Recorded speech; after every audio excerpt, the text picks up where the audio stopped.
much, Kathy. And now we'll get the inside view with someone who is on a school board. Stephanie Bell is a native of Montgomery, Alabama. She attended Auburn University and received a bachelor's in English. She worked as a reporter for the Montgomery Advertiser and the Alabama Journal. And since 1995, she has served on the Alabama State Board of Education, and she is running again for the Alabama State Board of Education in this year in November.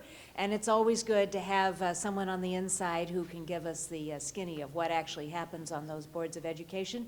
Please welcome Stephanie Bell.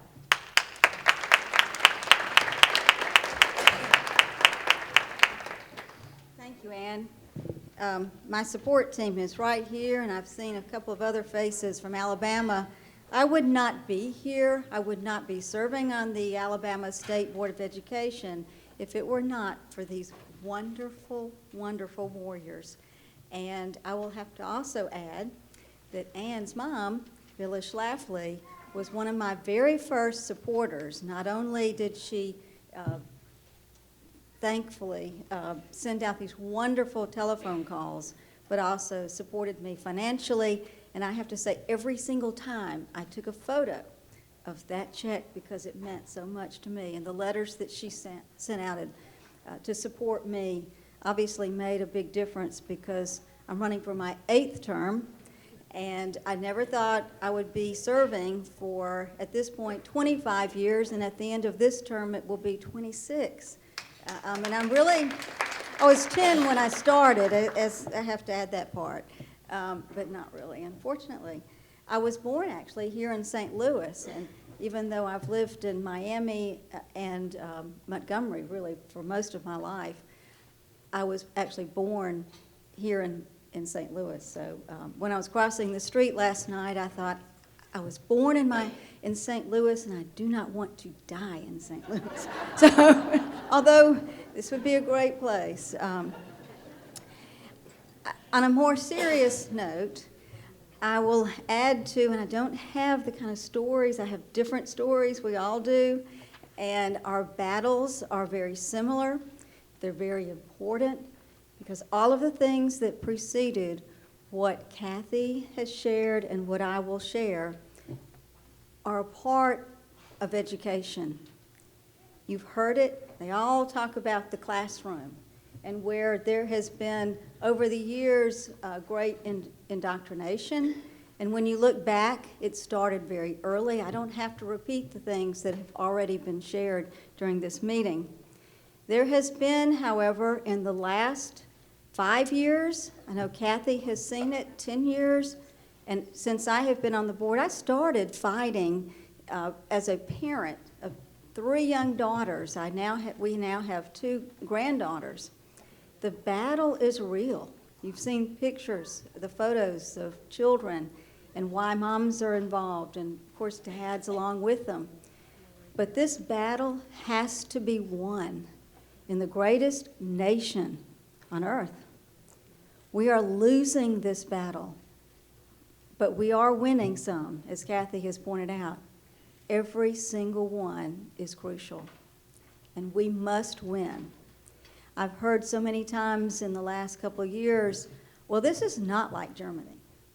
Of course, I just want to be just like the U.S.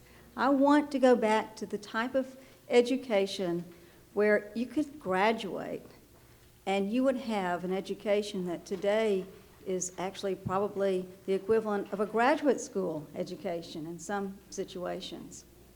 You had people who left school in the 5th and the 8th grades because of different reasons, and they have had at that time the equivalent of perhaps even today, sadly, a college education. We are seeing the complete transformation. Governors are now referring to education as workforce development. You will not hear the word education, although every single governor in this great nation campaigns on education reform and improving education. But what has happened in education? If you look at test scores, obviously, we are going down. If you compare them to test scores from other countries, now we also have to understand that in this great country, we educate every child. And when we look at test scores for comparisons in other countries, they do not use every child to compare. When we talk about education now, we're referring to essentially, and we've heard it for many years, in the beginning with outcome-based education and school to work, which I was a part of fighting, it has not gone away, sadly. We're still dealing with outcomes. We've added the pathways, those words are there, but it's cradle to grave. And when I actually mean cradle to grave, we're talking about pre-birth. In Alabama, which is supposed to be a very conservative state, I shared a report at the first of this year, and this is happening in other states, and you need to check on it. They're starting with pre-birth education programs. In Alabama, if you ride down the highway, I have to pass these signs every Sunday morning on the way to church. It says Born Ready, and it refers to a government-supported website called bornready.org, O-R-G. Look it up.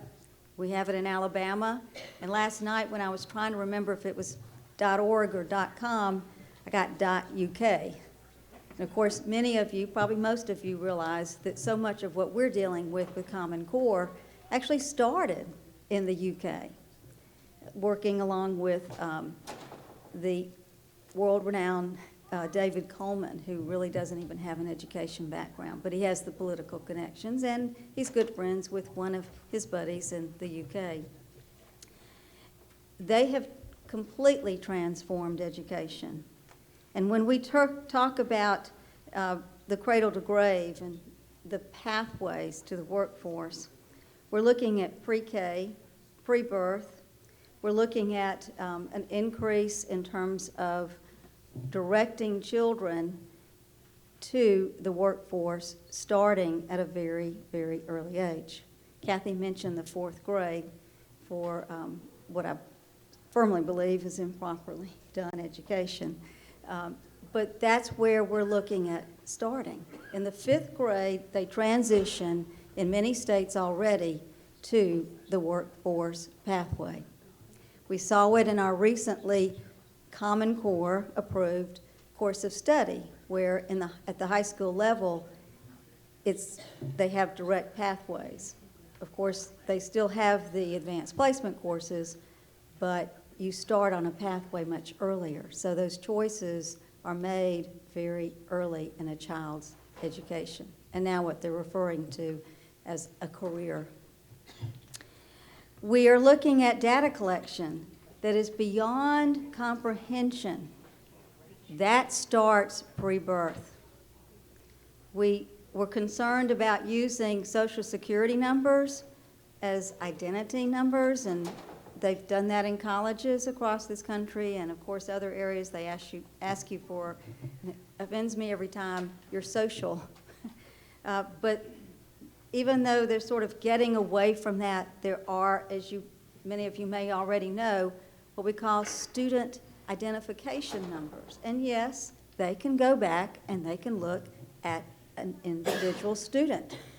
In one of our budget hearings, someone testified, and it's not just in Alabama, that you could go into their website, into a school's website. This is the Early Childhood Education Department within the state, not in our department, but a separate department, which is where so many things are being shifted, and watch that in your own state, so that they can control without the oversight of even a pesky appointed board, so that you don't really know about what is happening, because they don't want you to know a lot about what is happening, especially in the early years.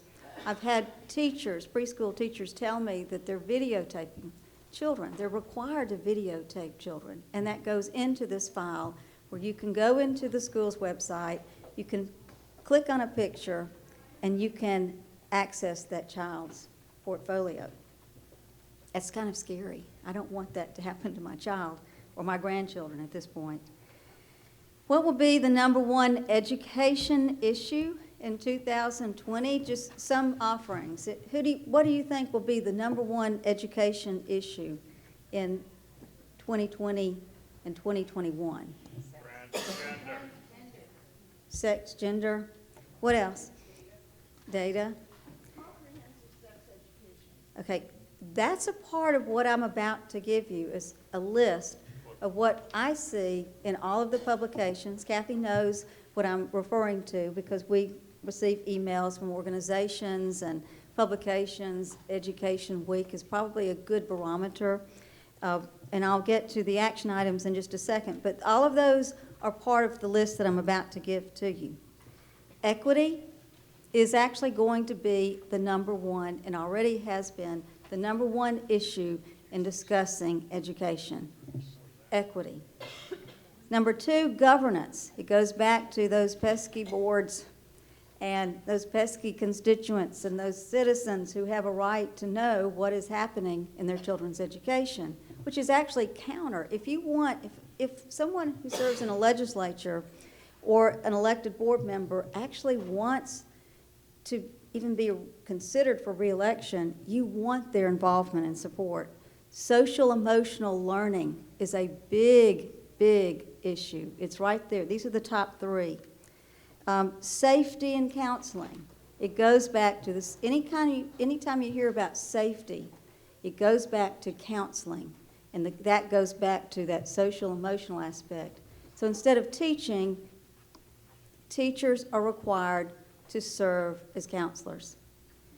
The other part of that is it goes back to all of those things that you mentioned. Teacher shortage is huge. It's a tremendous problem. Part of the problem in terms of attracting teachers is that no one wants to be a teacher because they have to deal with all of these other crazy things. The data collection is at the top of the list for everything that we've discussed. Early childhood education, preschool, is a number one priority in funding in legislatures across this country. School climate, that incorporates everything that you mentioned and all of the things that I've already listed. K-12 funding, you start watching your legislative bodies because there will be, and already has been, a push for more and more money because they have to fund all of these new changes. And 10, but this brings it all together, is workforce development, which brings me to the point and the question, does the federal government still control education? Yes. Yes, yes. Does the federal government still drive education? All right, how many of you know about ESSA? It goes back to the Elementary and Secondary Education Act because they just keep renaming it. It was No Child Left Behind, now it's Every Student Succeeds Act.